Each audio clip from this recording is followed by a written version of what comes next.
विदर्भाचं अधिवेशन असल्याकारणानं साधारणतः विदर्भाचे मुद्दे विशेषत्वाने या अधिवेशनामध्ये चर्चेला यावे तशी आम्हा सगळ्यांची इच्छा आहे.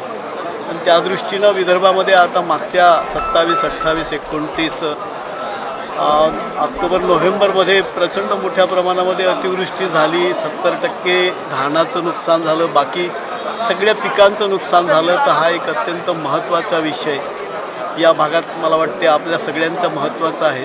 विदर्भाचे अनेक विषय आहेत, त्याचबरोबर महाराष्ट्रातील पण अनेक विषय आहेत, सामाजिक न्याय विकास विभागाचे पण अनेक विषय आहेत. अशा सगळ्या विषयांची चर्चा या अधिवेशनामध्ये व्हावी अशी आम्हा सगळ्यांची अपेक्षा आहे. आणि त्या दृष्टीनं आम्ही सगळेजण या ठिकाणी तयारीला आलेलो आहोत. अतिवृष्टीचा खूप मोठा फटका पडलेला आहे या संदर्भात आणि तुमच्याही क्षेत्रामध्ये परिसरामध्ये जर बघितलं अर्जुनी मोरगावमध्ये मोठ्या प्रमाणात प्रचंड नुकसान झालं.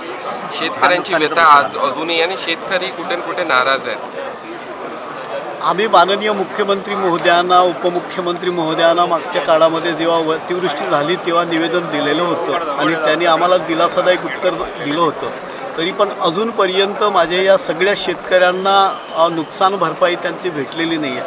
आता जेव्हा धानाचं उत्पादन यायला लागलं, बाकीचं उत्पादन यायला लागलं, तेव्हा लोकांच्या डोळ्यामध्ये जे अश्रू आहेत की त्यांचं 70% ऑलरेडी नुकसान झालं आहे. आणि या बाबतीमध्ये या अधिवेशनामध्ये चर्चा होईल आणि मला आशा आहे की सरकार या बाबतीतला योग्य निर्णय घेईल आणि सगळ्या शेतकऱ्यांना न्याय देतील असा आम्हाला विश्वास आहे. दिवसाच्या अधिवेशनामध्ये सगळ्यांना न्याय मिळेल असं वाटतं.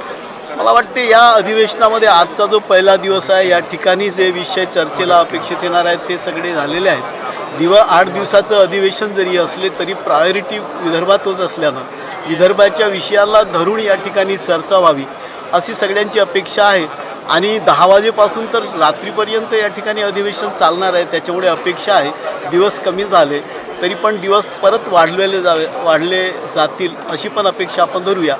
आता माननीय मुख्यमंत्री विदर्भाचे आहेत, नागपूरचे आहेत, त्याच्यामुळे या ठिकाणी आम्हा सगळ्यांना न्याय मिळेल, विदर्भाला न्याय मिळेल अशी अपेक्षा आपण करूया.